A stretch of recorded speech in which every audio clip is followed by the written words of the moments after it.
আসসালামু আলাইকুম। আমার নাম তৌসিফ। আপনার নাম কি? ও, মিন্টু। আমি এখানে 7-8 দিনের জন্য থাকতে এসেছি। আসলে হয়েছে কি জানেন, আমার ছেলে বাসায় শিফটিং করতে লেগে আছে। তো আমার দেখভালের জন্য কেউ ছিল না, তাই আমি এখানে এসেছি। আমার ছেলে কি করে? মস্ত বড় কোম্পানিতে কাজ করে। আরে, আমি তো ভুলেই গেলাম। ছেলেটাকে তো একবার ফোন করে জিজ্ঞাসা করি যে সে ঠিক মতো বাসায় পৌঁছালো কিনা।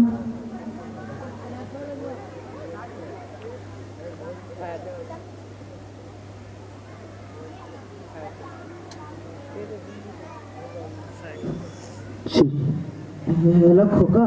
হ্যাঁ বাবা, আমি একটু মিটিং আছি, পরে কথা বলবো, ফোন রাখছি।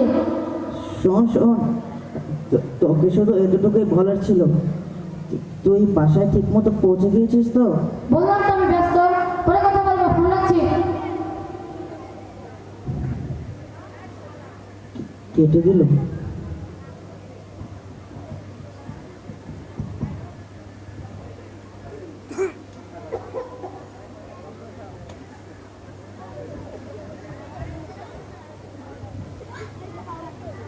আমার ছেলে কি বললো? বললো পরে কল করবে বলে ফোনটা কেটে দিল।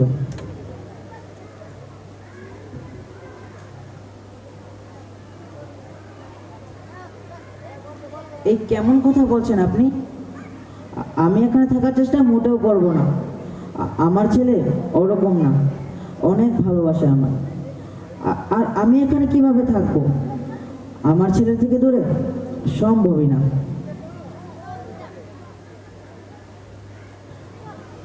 কি? দেখুন, আপনি যতই বলুন এখানে সুখ শান্তি সব আছে। সময় মতো খাবার মিলে, আর অনেক বন্ধুও হয়। তারপরও আমি এখানে থাকতে পারবো না। দেখুন, আমার বলার তো উচিত নয়, তবুও বলছি। আমাকে দেখে না আপনার খুব হিংসে হচ্ছে। কেননা আমার ছেলে তো আমাকে নিয়েই যাবে, আর আপনার দিকে তো কেউ ফিরেও তাকায় না।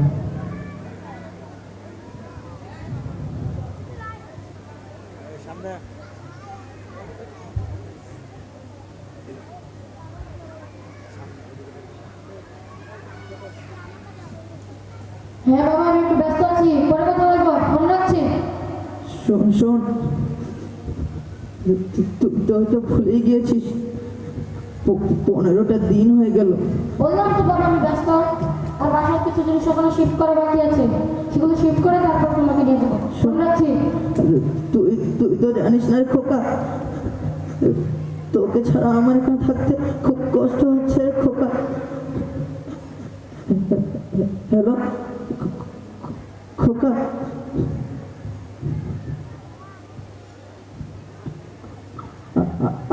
আবারও কেটে দিল।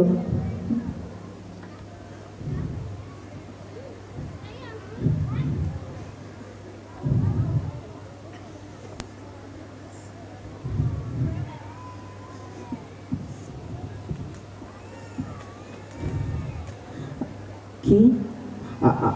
আমার ভাগ্য ঠিকই আছে। আসলে ভাগ্য তো আপনার খারাপ। দেখে নিবে, আমার ছেলে আমাকে নিতে আসবে। কিন্তু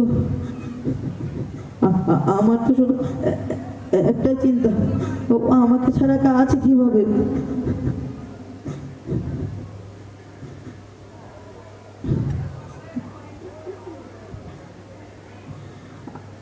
আপনি না অনেক ফালতু কথা বলেন। আমি চলে যাবো এখান থেকে। আমি এখনই আমার ছেলেকে ফোন করব।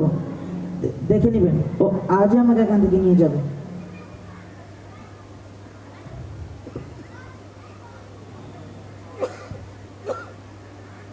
হ্যালো খোকা, শোন না, তুই আজই আমাকে এখান থেকে নিয়ে যা না। আচ্ছা বাবা, তোমাকে কতবার বললাম যে আমি ব্যস্ত, তাছাড়া আমার কাছে সেটা অনেক বেশি, আর বাসার সেই জিনিসগুলো এখনো শিফট করা হয়নি, সেগুলো শিফট করে তারপর তোমার কাছে আসবো, ফোন রাখছি।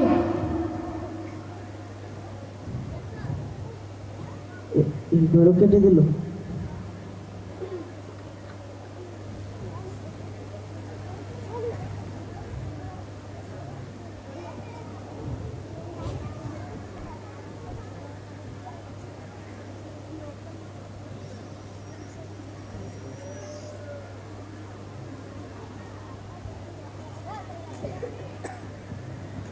লাইট লাইট হবে।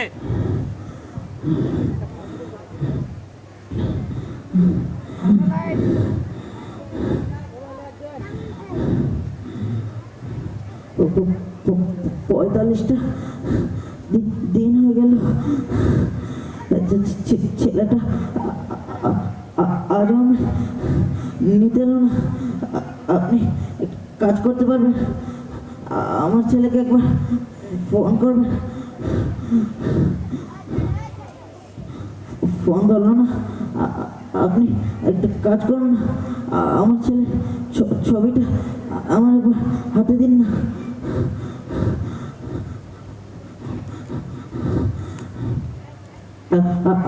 আপনি আরেকবার আমার ছেলেকে একবার ফোন করুন। এবার ধরুন না। কেন যে আমি আমার আশা বুকে বসে রাখি, এবারে বুঝলাম আশা থেকে শুধু ব্যথায় মিলে।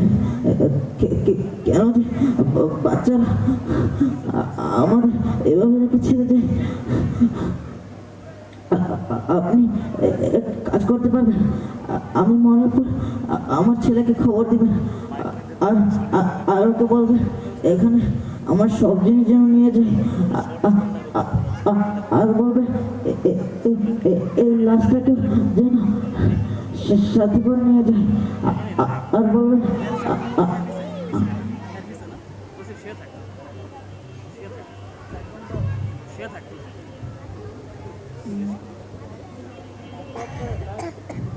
ছেলে আমার মস্ত মানুষ, মস্ত অফিসার, মস্ত ফ্ল্যাটে যায় না দেখা এপার ও ওপার।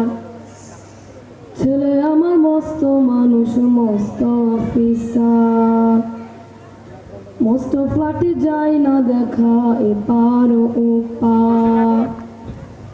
নানা রকম জিনিস আর আসবাবে দামি দামি, সবচেয়ে কম দামি ছিলাম একমাত্র আমি। ছেলে আমার আমার প্রতি অগাধ সম্ভ্রম, আমার ঠিকানা তাই বৃদ্ধাশ্রম, আমার ঠিকানা তাই বৃদ্ধাশ্রম। আমার ব্যবহারের সেই আলমারি আর আয়না, ওসব নাকি বেশ পুরনো ফ্ল্যাটে রাখা যায় না। আমার ব্যবহারের সেই আলমারি আর আয়না, ওসব নাকি বেশ পুরনো ফ্ল্যাটে রাখা যায় না। ওরে বাবার ছবি ঘড়ি ছড়ি বিদায় হলো তাড়াতাড়ি, ছেড়ে দিল কাকে খেলো পোষা বুড়ো ময়না।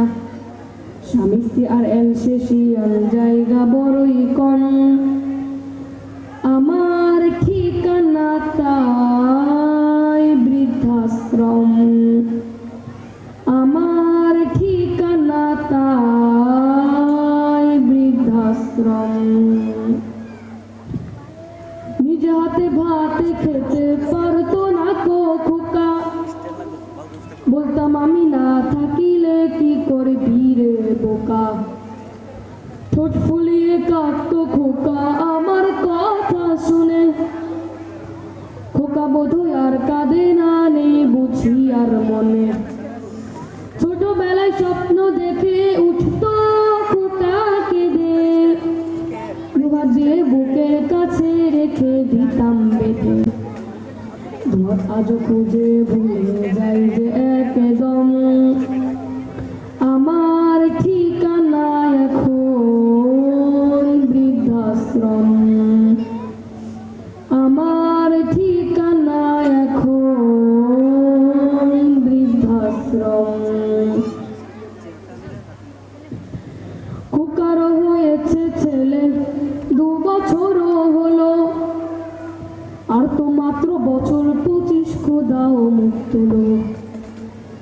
100 বছর বাঁচতে চাই এখন আমার 60, 25 বছর পরে খোকার হবে 59।